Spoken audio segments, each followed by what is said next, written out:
Viewers and subscribers, welcome back to Beating the Press podcast. I am your host, Rafa. Now, coming up in this evening's podcast, we're going to be talking some EPL football. Big games coming up on the weekend. Massive game, Arsenal versus Chelsea. And of course, the chase pack trying to chase down Arsenal. City takes on Leeds. Well, joining me this evening to talk some EPL football, to look ahead to the weekend, and also to touch on some Champions League. We have returning to the podcast, Christoph. Good to be back, viewers. Yes, Christoph, midweek fixtures, big Champions League games, big results. Real Madrid coming through. And of course, over there in Italy, we saw the big demise of Juventus. Talk to us, Christoph. How did you see these Champions League fixtures? Did any team surprise you? I must give my hats off personally to Bodo Glyn, Christoph. To me, they have been the surprise team of the tournament thus far. But talk to us. What did you see? Um, but Bordeaux didn't really surprise me. Going through after how I saw them kind of dismantle Manchester City, and it was a relatively close to full strength Manchester City team, and it also looked like Pep had run out of ideas in that match. So no, they didn't. They actually didn't surprise me in making it through. They Mean, do it's a look team which is impressive. out of season though, Christoph. They have not been playing any competitive football. Their football season is done for a couple months now, and they're They still playing as if they're in active competition. Yeah, but the benefit is that they are fresh and they can just play one or two friendlies to keep up the fitness. Well, But that's true. they are a completely fresh team. They don't have to worry about going all out in matches week in, week out. You save So all that's those proving performance. advantageous at the moment then. They save they save the performances for the Champions League, and they just play friendlies probably once a week to keep the squad fit, and you need to use half of your squad each half. Very impressive team performance, though, I must say, very, very impressive team performance. I must, lift my hat to Bodo Glyn. But was there any other standout for you, or the ties went as you predicted, or were there any upsets as you saw it? Most of them you could say went as predicted. Atalanta was very impressive to me against Borussia Dortmund as over two legs. Um, you were saying the demise of Juventus. Yeah, for sure. I Juventus mean, got rocked in the first leg, and yeah, then they got rocked in Galatasaray. the first leg, but then came back in the second leg, Yeah, and it, down to 10 men, the damage was tied already game done. going into extra time. Yeah, Galatasaray came away the big winners, but to me, that was probably the more entertaining game of the draw. To be down and to come back only to lose in extra time. And of course, for large parts of the game, Juventus was playing with 10 men as well. A harsh red card. Red card, I must say, was given to Kelly. He went for a header, Christoph, came down from the header on the Achilles of the opposition player. And that was deemed a yellow card offense, already on a yellow. So it was an automatic red. Two yellows equal a red. But very, A very eh, harsh decision. I'm very not harsh sure. decision. Very harsh decision. Very hard decision. I don't know. Yeah, I it's an can't say. accidental, I would say it's an accidental step on. You went up for a header and you came down on the player's foot. Totally accidental, but letter of the law, dangerous play, second yellow, automatic I'm red. honestly, I'm not sure it's even dangerous play. The players were challenging for the ball, So right? what would I you would have called in that situation? A common it, foul? it, drop ball. But to be honest, the reason it even went to review was that the referee gave a straight red. Then he was called to the screen to see the play, and then he changed the red to a yellow. But again, as I said, the player was already on a yellow, So and that it resulted in a red. you go to the screen, your review, you see it was clearly accidental. Players went up for the ball, fall down. There's no malice. It wasn't dangerous play. So you do a drop ball. Mm. No cards, drop ball. Yeah, such are these things. Such are these things. But we move, Christoph, we move, and definitely these teams are now locked in. Big draw as to who will face who coming up on Friday. And for sure, these are some mouth-watering fixtures that could potentially be thrown at us. But that being said, Christoph, that was the midweek situation. We are now looking ahead to the weekend action. In fact, the EPL game week kicks off tomorrow. Aston Villa versus who does Aston Villa play? I know Aston Villa Leeds plays a tomorrow. team. Right. Leeds. So Aston Villa face Leeds, you say? Yes. So we'll see how that one goes Oh no, on. no, sorry. Aston Villa plays Wolves. Leeds plays Man City. Wolves, right, Wolves, right, Wolves. for sure. Yes, Wolves is the team. So Aston Villa versus Wolves kicks us off as it relates to the weekend football in action. But the big match of the round, I would say, Christoph, has to be another London derby, Arsenal versus Chelsea. I'm going to come to you on this one first, being the big Arsenal fan you are. Arsenal, of course, at this stage, going for the title. They are leading the league by 5 points at this time, Christoph. City plays first, interestingly. So City plays Leeds on Saturday. So Arsenal will know the result of that game leading into the weekend. Psychologically, Christoph, does that have any impact on team performance?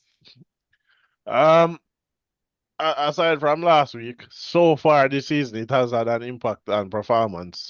Last week being the outlier in that Arsenal has always dropped points when they play after City when they're chasing, or when they played after Liverpool when Liverpool was chasing, they have dropped points.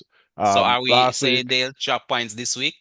no, I'm saying if we follow the trend, then we would say they could potentially drop points. But we could also look at maybe the Spurs game as a turning point or a galvanizing factor going into this game. Arsenal have beaten Chelsea in what, two back-to-back fixtures so far this season. They drew one at Stamford Bridge in the league, but then beat them in both legs in the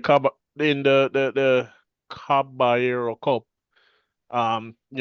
We don't know if that gives Chelsea any extra incentive coming into this game, having, they now have no final, Arsenal have a Well, final. I mean, Arsenal, But I mean, it's Chelsea being is chasing played, down a top four finish. it is being played at the Emirates. So I am giving advantage Arsenal because, statistically, 70% of games won by the home team. And I think Arsenal will use the Spurs result to kind of spur them on to push somewhere. I don't Arsenal know, the players know, Arteta know, they have put themselves in a bad situation, and every remaining game now is a must win. Even one dropped point, one game where you drop a point could potentially be catastrophic. Definitely, definitely. I mean, the race is on, Christoph. The race is definitely on. But it's interesting for me because I believe from now until the end of the season, I believe Man City plays before Arsenal. So it will be interesting to see how the Man City result may impact psychology and approach to these games. I mean, as you say, every game now is a must-win game. So I just think the fact that Man City will play first and potentially win, it will give Arsenal extra motivation in order to go out there and win. Will that cause the team to tighten up or will that cause the team to relax? I am not sure. That is yet to be seen. As you say, I would put my marker down from the game they played against Spurs and then watch from week to week. So this should be another interesting test for Arsenal. I mean, as it relates to the rest of the remaining fixtures, this is one of the bigger fixtures for Arsenal. So it will be interesting to see if they can come away from this with another 3 points. But can any argument be made, Christoph, for a Chelsea win? And if so, what would that argument be? Um, when you say an argument made, like, are you asking me how Chelsea can win this game? Right, how Chelsea can win? I mean, if they can win, how can they win it? What's the strategy to do that? What's Well, the Achilles heel of this Arsenal team? obviously, there has been a blueprint laid out by a couple of teams on how to not necessarily win, but how to take points off of Arsenal. We've seen Man City employ low blocks, Liverpool employ Arsenal um, struggle against that, struggle to break down the low block. So if Chelsea were to be pragmatic and say, hey, we're just going to go and win that 3 points, we're not going to try and outplay anybody or anything like that. Because we've seen where if you try to outplay Arsenal, you're going to be destroyed. So I would go and try a low block and play for a counter attack, not low block in the sense that we're just going to sit down and defend and let them apply pressure, but we're going to low block in the with the plan of winning the ball deep and then launching it forward for your attacking players to counter attack. Ah, indeed. And I mean, Chelsea should have learned something from those two legs of the Carabao Cup, as you mentioned earlier, Christoph. So, ah, this should be a very interesting game. This should definitely, for me, Christoph, I'm gonna call a draw. I am going to call a draw. I think things will get a bit more interesting this weekend. I don't think results will go as it appears on paper. I don't think neither Man City nor Arsenal will be going the rest of the way unscathed without dropping points and things just going to script. I think you are going to have some upsets here or there. There will be some twists and turns in the storyline. And I think the first twist or the first turn will come this weekend. I mean, if any team are going to take points off Arsenal, then Chelsea would definitely be one of those teams in terms of the remaining fixtures that one would say, that might be an interesting game. That team could potentially win. Points could potentially be dropped. And with the experience that Chelsea have had under this new coach, Rossini as well, with the two legs of that Carabao Cup, I think they would have learned something from those games. And probably, as you say, the approach to this fixture might be significantly different. So we'll definitely see how this one goes. Of course, this is another derby game, probably not as big as the North London derby, but this is also two London teams. Does that factor into the equation any at all, though, Christoph? The fact that it's a London derby. And, you know, Um, yeah, it does. It's kind of a situation where Chelsea, who have had a lot of success, since the Abramovich money, right? They definitely, see themselves as better than Arsenal, despite not having the history or having as much silverware as Arsenal. So for them, Arsenal are their great rivals to me. In my, for Arsenal, their direct rival is obviously Spurs. Chelsea's direct rival, I believe, is Fulham, but I don't think they much care about the Fulham game. I think this is the game that they care about. for sure, definitely, definitely. I concur with that assessment as well. This is the game that should motivate them. This is the game that they should come all guns blazing. Of course, Chelsea should be motivated because they're pushing for a top four, top five finish, Champions League next season. And Liverpool, Man United and potentially Aston Villa is obviously hovering in and around them as well, jockeying for positions at this point in time. So for Chelsea as well, every point count if they were to secure Champions League football come next season. So this should be a very interesting game. And Yeah, as but mentioned, I don't think this is as it's a rival game, so obviously there is extra momentum going into this. But I don't believe this is one of those games per se where this is a do or die game for Chelsea. If we don't win this, we're not going to make top four. Chelsea's, remaining fixtures are not as tough as some other teams, so they could pick up the points elsewhere. yeah, potentially for sure. And as I said, that could prove advantageous because they would go into this one knowing that Arsenal has to be the aggressor.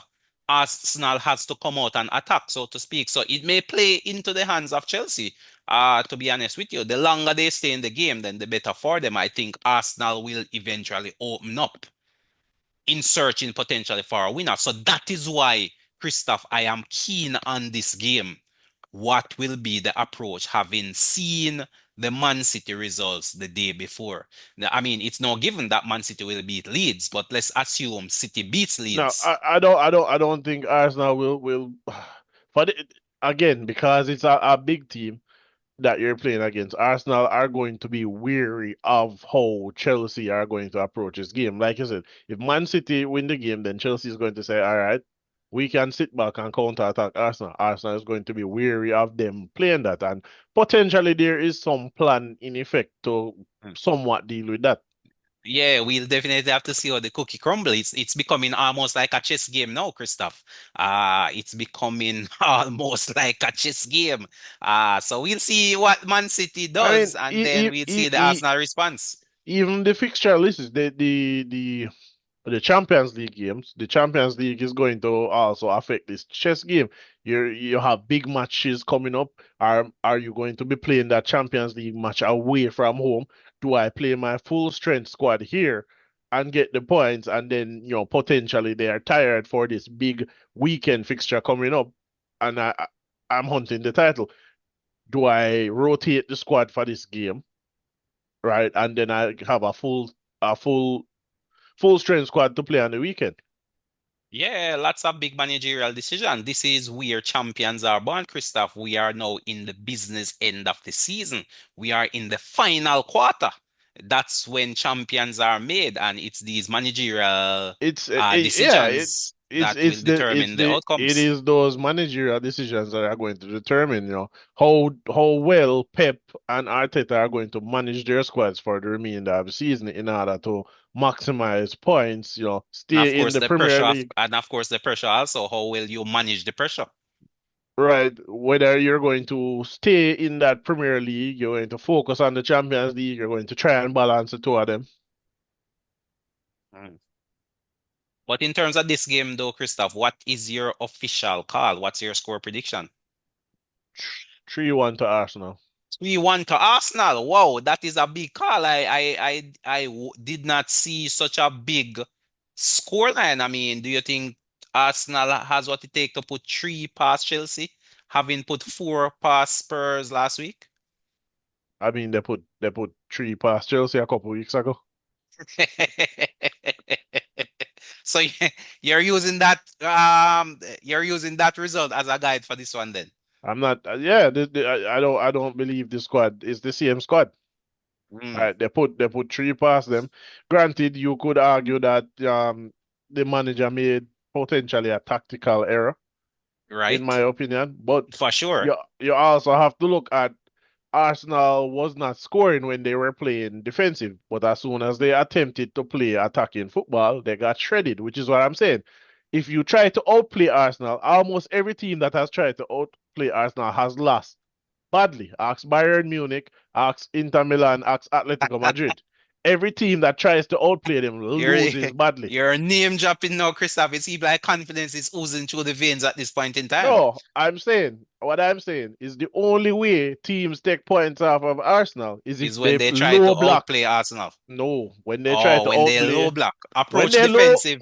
if they play a defensive, they and try to counter that, they will take points. If you try to outplay them, you are going to lose. Okay, I see. So word to the wise then. Word to the wise. So 3-1 is the call. I'm gonna call a draw. So I'm gonna go 1-1, Christoph. I'm gonna go a tight 1-1 game. Both teams to score. Potentially Chelsea scoring first and Arsenal finding an equalizer. But to me, the pressure mounts. The pressure continue to mount. But so some other games to look at. Some other games. That's I would say, the top shelf game of the weekend, but you also have some other games.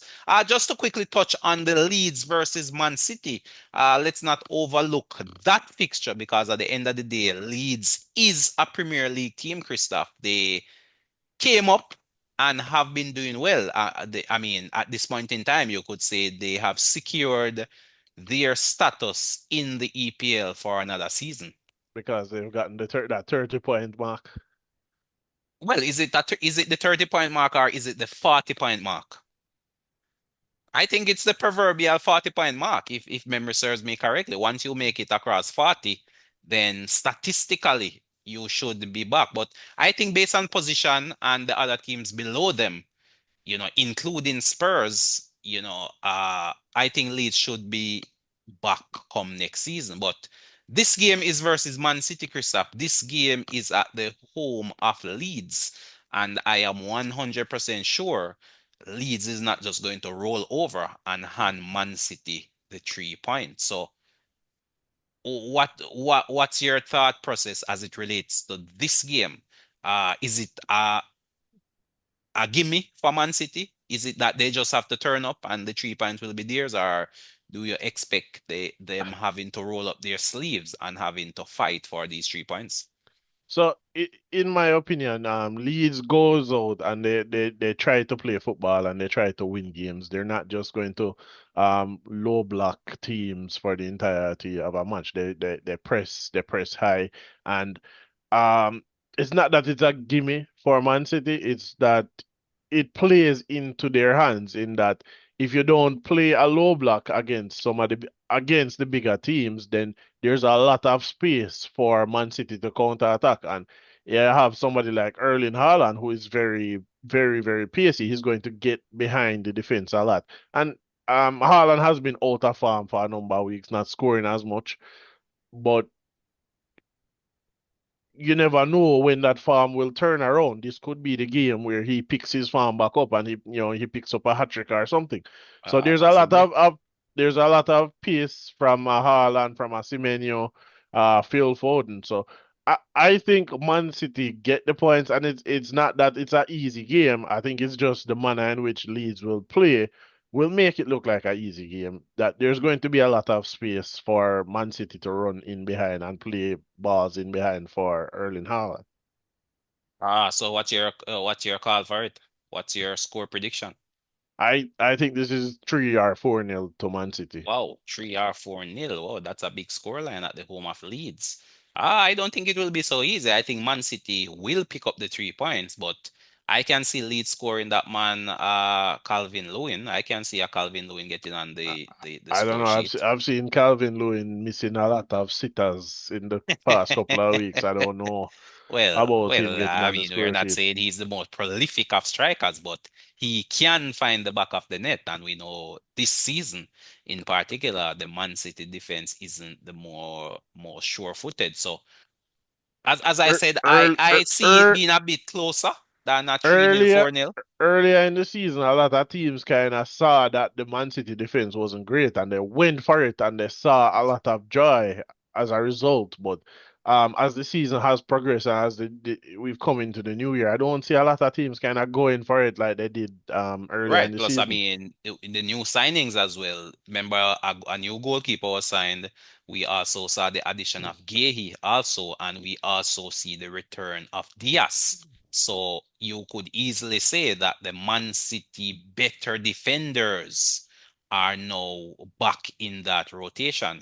So that could be a definite factor. We also see Rodri getting a number of consecutive games under his belt. Still not the Rodri of old, but he's turning over the games, getting back probably to his best form, getting that fitness level up, and those footballing instincts sharpened. So Man City could potentially be rounding into their best form of the season, and that definitely spells trouble for Arsenal. So while I don't necessarily share your view that it will end 3-0, I am looking more something like a 2-0, 2-1, Christoph, to be honest with you.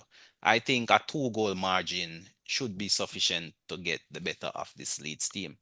So, yeah, we definitely see how that one goes. But the top four, Christoph, there's a big dog fight on between Chelsea, Liverpool, and Manchester United. Manchester United takes on Crystal Palace at home. The Carrick era continues to roll on, and this should again be another 3 points, Christoph. Man U is still unbeaten under Carrick. All wins except for one draw. And to me, I see another easy 3 points versus this porous Crystal Palace team. I mean, it seems as if ever since the departure of Gehi, this Crystal Palace team has gone downhill. No, This is not the I same Palace disagree. team which won the FA Cup. their farm definitely dropped off before Gay. Their farm dropped off before the new year, so it was definitely before the departure of Gay that we've seen the dip in their farm. Um, I can't say what exactly happened to them. I think they just kind of ran out of momentum from that Possibly FA Cup, from that Community the Shield. the fact that the coach is leaving at the end of the season may be a factor as well. The fact that they have sold off a couple of their better players this season as well. Remember the likes of Eze, who is now playing his trade over there at Arsenal, Gahey at Man City. Those are two of Crystal Palace's better players. And obviously, you throw them in that Palace team, it makes a massive difference. Mateta as well, Christoph. So you could say the spine of that team has been gutted. The spine of that team has been gutted. Gahey at the back, Eze in the midfield, and Mateta, the tip of the spear. All three players form the spine of that Crystal Palace team are no longer active in that squad. Two have departed, and Mateta, I believe, is out injured. And he was also pushing for a move away from Crystal Palace as well. So psychologically, he is out in the wind. So yeah, I mean, a combination of all these factors has really led to that poor form that Crystal Palace is now experiencing. And Man U, they could not choose to face Manchester United at a better time for Man U. Manchester United is probably the most informed team in the league at the moment, Christoph. And they play host to this downtrodden Crystal Palace team. What's your call for that game? Can Um, you see anything other than a United win? Not at the moment. I'd definitely go with United to win this one. Um, y- you could say that they kind of struggled against Everton. But it might have just been how Everton set up for that particular game. So Yeah, for I sure. will. Everyone struggles against Everton, Christoph. This this is a well-dreamed defensive team, well drilled by David Moyes. So everyone will struggle against Everton in order to break them down. I mean, Everton may lose a game or two, but they're not gonna be blown out in my opinion. So I that was definitely the case versus Manchester United. They lost that 1-0. So it was definitely Everton. I don't think it was Man U. It was definitely Everton. So I think Man U should be back to their potent best versus, as I said, what appears to be a very leaky Crystal Palace team at the moment. For me, I can easily see this game ending 3-0, Christoph. I can easily see this game ending 3-0. Red hot Manchester United continue their great form under Carrick. But Christoph, speaking of Carrick, isn't Carrick making a very good case for his retention to sign a long-term contract and I become mean, the next permanent Manchester United manager? yeah, but United, again, aside from maybe Ten Hag and Amarin, every manager that has come in as interim has kind of done a good job, and people have said, "Hey, they're doing a good job. Give them they get the job, and then a couple of months down the line, the results are not going as I guess expected." And we've talked about it. Should do I think Carrick should get the job? Yeah, I think he should. I think that might be a mistake because Carrick is English, right? Michael Carrick, yeah. Yeah, I mean, no English manager has ever won the EPL, Christoph. That is a statistic that cannot be ignored. No English manager have lifted the Premier League title. So I'm not sure if Manchester United fans will want to take that risk of appointing an English manager, knowing that in the history of the EPL, not a single English manager has managed to lift that trophy. Mm, yeah, that would be a rather curious decision. But for sure, Carrick is making a significant case. That is if he's even interested in that permanent appointment. I'm not sure if, he'll throw his hat in the ring. And again, it, as you mentioned, I believe on the last podcast, it could be the Manchester United cycle. And this is just as per usual, the first step in the cycle, where an interim manager is appointed.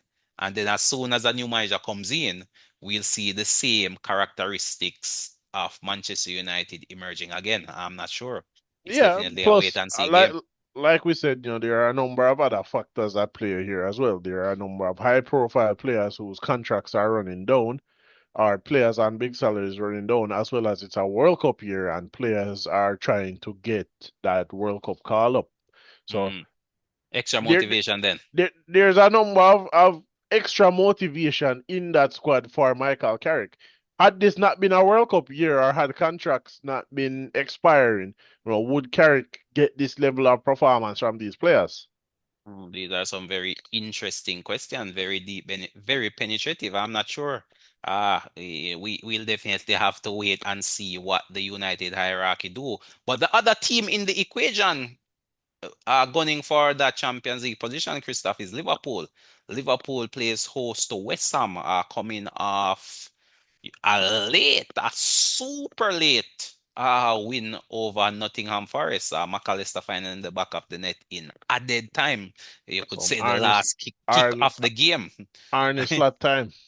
Honest lot time, Liverpool was getting these late goals early on in the season, and we saw another evidence of that. But this weekend they play at home to West Ham. West Ham, who should be coming in this game super motivated, Christoph. West Ham is looking to haul themselves out of the relegation zone. Can they get the 3 points versus Liverpool? Is the big question I have for you. Um, I mean, if Liverpool don't perform well, then yeah, I think they can get the points. But I think Liverpool will step up and pick up the points. West Ham has not had a great season, and despite the fact that we say Liverpool is having a bad season, Liverpool is also what, fifth in the Premier League. So it's really, the top of the table versus the bottom of the table. I think Liverpool can get the 3 points, and I would say Liverpool to win 3-1. Make a case for me then in terms of West Ham winning this one. What case can we make for West Ham? Do you give them absolutely no chance? I mean, to me, they have been playing better football. The likes of Somerville has really stepped up his game. Uh, Ati, new signing, leading the line. I've seen some bright sparks from him. And of course, the old while the veteran. Where would West Ham be without Bowen, Christoph? Where would West Ham be without Bowen? They probably would have already been relegated. So, those are the three danger persons, and I can definitely see them uh causing some problems for that Liverpool defense for sure. Um, West Ham can win, like I said. Here's the thing, like you can have the best laid plans for a match and you can see it being executed, but then if you don't finish those goals, if you when you get the chance you don't score, uh it doesn't matter how good the game plan was, right? Obviously, West Ham, every team from now to the end of the season, and especially teams that can escape the are fighting to escape that relegation zone, are going to have game plans to win the matches and pick up points. But if you don't get the goals, then it doesn't matter because we've seen teams get outplayed by other teams, and a team, scores 2 goals on the counter attack, What do you think the devastating. West Ham approach will be though? What do I you think think? Do you th I yeah. I think West Ham will try to take the game to Liverpool, and I think Mm, that will be detrimental for them. detrimental. That's my thought exactly because I personally I don't think that will be their game plan. If the coach is smart, which I think Santos is, I think he has some target games which you say, all right, we're gonna try to win these games. And then you have some games like this game versus Liverpool away from home at Anfield where you say, all right, we're gonna try to get something out of this game. If a win come, all right, fine, we'll take it. It's like a bonus. But if Right. we can go there and come away with a draw, I think if you offer West Ham a draw right now, they'll accept the draw is the point I'm making. So I don't think they're necessarily going to come out all guns blazing. And we have seen where Liverpool can be susceptible on the counter. And West Ham do have the players that can fast, speedy wingers who can definitely hurt Liverpool on the counter. So to me, I think that will be the approach. Try to form a solid defensive base and then play Liverpool on the counter.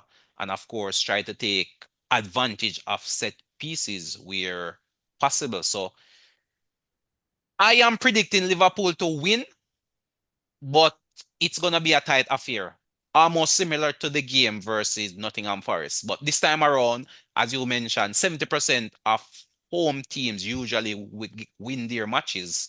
That's the statistic I am leaning on for the fans at Anfield to really push this team over the line and secure another 3 points in the bag. I mean, Liverpool cannot win the EPL, but they give themselves a really good chance, Christoph, because they are also in two other winnable competitions. They are still in the FA Cup, and of course, they are also in the knockout stages of the Champions League as well. And much like we see a contrast in form, Liverpool seem to play better when they play in the Champions League versus when they play domestically. The champion, all the English teams play better in the Champions League because in England the teams are better at defending than the other leagues. So when they Or go is and it they that the play, other leagues, the teams come out to attack and don't necessarily go but sit behind the ball and farm low no, no, blocks? no, but that is a part of it. The English teams are better at defending. Even the top four teams, they're better at defending. But like I said, it's the Champions League, so these are all top elite teams who are attacking teams for the most part, or can attack. So they're going out to try and get results. And I think especially the fact that they kind of did away with the away goal rule, Right? teams now have to attack more versus, scoring one and then defending it out. But the English teams are so much better at defending that it kind of neutralizes these teams' attack. Mm. That's an interesting perspective there for sure. But for whatever the reason is, Liverpool seem to be performing better over there in Europe. But Christoph, any final thoughts as we head into this weekend of EPL action? My final thoughts are that I will Let be it not be a referee thought though. eyeballing those refereeing decisions. But I definitely look forward to I actually look forward to watching Manchester United. I want to see what Carrick will do. But I'm also looking forward to the London derby, West London versus North London, and see hopefully Arsenal can come out on top. Even though I said I expect Arsenal to win, it's a game that could potentially go anyway, and I kind of expect it to go anyway, to be honest. Yeah, yeah, yeah, yeah, yeah. What went on during this half hour, Christoph? Has your confidence suddenly shrunk? What's No, going on? I am confident Arsenal are the better team and can win Mm. this game. But like I just said about the West Ham game is that it doesn't matter how good you are, how much better you are against the opposition if you can't score or you miss the opportunities that you are presented with. Indeed, indeed, indeed. Definitely some mouth-watering clashes to watch come the weekend. Of course, the biggest game on the cards, I would say, is that Arsenal versus Chelsea game. But lots of other games to entertain us. As you mentioned, Manchester United is in action. Liverpool plays host to West Ham. And of course, Aston Villa kick things off on Friday evening versus Wolves. They will be looking to hold up their end of the bargain and stay in that third position. But viewers and subscribers, that's all the time we have. Thanks again, Christoph, for coming through and sharing your thoughts and your opinions. Viewers, subscribers, please remember to hit that subscription bell, share, like, leave a comment, leave us your prediction. Who will win that game, Arsenal versus Chelsea? Let us know in the comment section. But until next time, this is Rafa signing off.